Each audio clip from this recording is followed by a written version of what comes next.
Hey everyone, how are you? It is 3 minutes to thrive. So in 3 minutes, give or take, I am going to show you a way to change a habit, to develop some kind of new behavior, to create a more thriving relationship or more thriving life.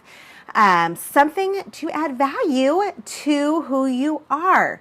Last week we talked about habits. Today we are talking about the 4 steps to help you build willpower, the willpower habit, so that you develop these skills that help you in all areas of your life, but making it a habit. So it's not just something that happens one time.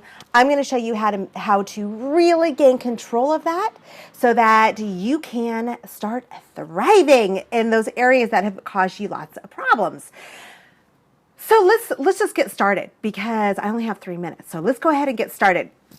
So the very first step is to acknowledge what that pain point is. So maybe it's that every time you see a donut, and at work they have a big platter of donuts every morning, that you have a hard time just walking by.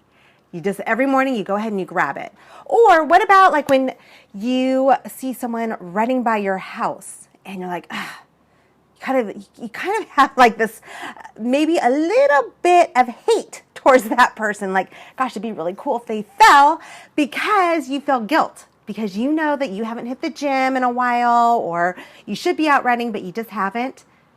That sound familiar, you guys?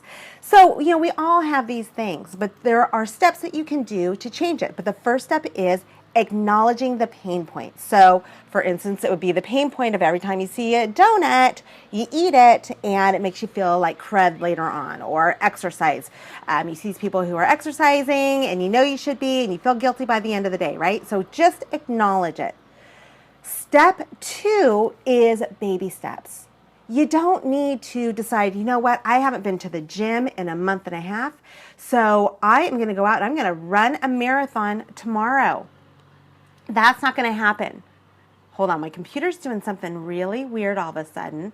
So anyway, you just want to start taking baby steps, something small towards that. So maybe it's that you're going to lace up your shoes so you can get ready for the gym. Maybe it's that instead of walking by and not having a donut, instead you have something that's a little bit healthier at your desk. So you know that if you walk by those donuts, that's okay, because you're still going to get a treat, but it's going to be something else. Maybe it's a granola bar, just something that's a little bit better.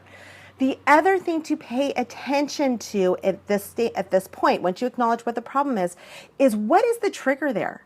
Is it that you love the donut and you really just want to have that? Or is it that you like going to that table where everyone is and it's a place for you to communicate and like bond? Is it that? Figure out what that is. And so you're going to have to do some trial and errors and see really what is it. Is it that you feel like you can't get started without that sugar rush? So maybe you just need an extra cup of coffee.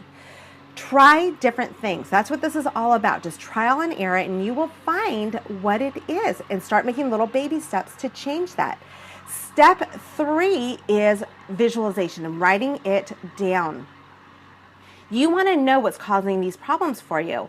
So write out a plan of what you're going to do.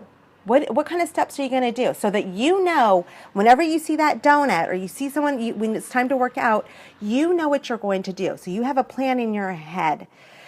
So for instance, you know that instead of grabbing that donut, your new plan is going to be that you're just going to walk by and you're going to go eat the granola bar that's waiting for you in your desk, and that's it.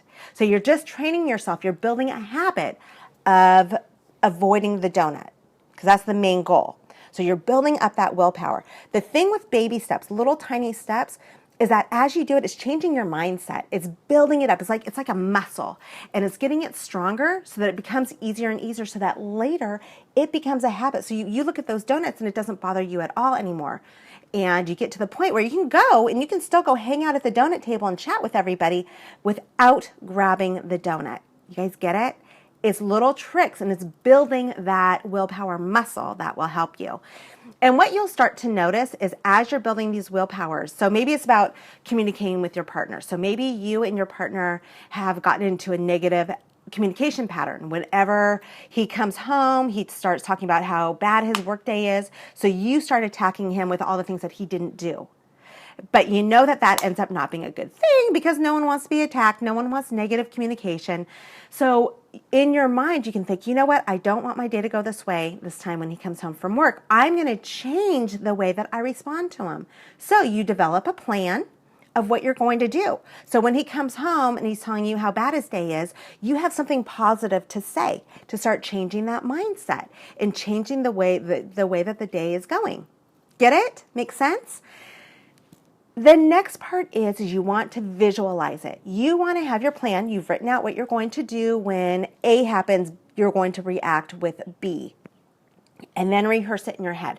Rehearse, rehearse, rehearse. Visualize it. This is what Michael Phelps does. You know, the big Olympic swimmer who won like 500 gold medals. That guy. He visualizes it. So he knows whatever situation happens, he knows how he's going to react. And that becomes his new thought pattern. That becomes how he thinks. You can use the same thing on building your willpower and building your habits. Visualize it so you know when that happens what you're going to do. It just becomes easier. The last and final step, step 4, is to practice, practice, practice. So you go to work on Monday and there's that table of donuts and you know your plan was to avoid them and go straight to your desk, but something is calling you. So you take it and you eat it. What I want you to do is acknowledge it in your head, start to use some kind of willpower. Take a bite, throw it out, and go brush your teeth or do something so that you at least had a little win. You only took one bite or you only ate half of it. You have a win, and just keep on practicing that, practicing it. Come up with new tactics to make it work, and just keep on trying and keep on writing it out. Follow these 4 steps and you will start to see success. It's that easy. So if you want to see my other 3 Minutes to Thrive, go ahead and you can go to my website. You can see all of them there. They're all very, very quick and they're designed to help you. The website is MidoriVerity.com. And next week I will have something just as fabulous for you. And I look forward to seeing you then. Bye, guys.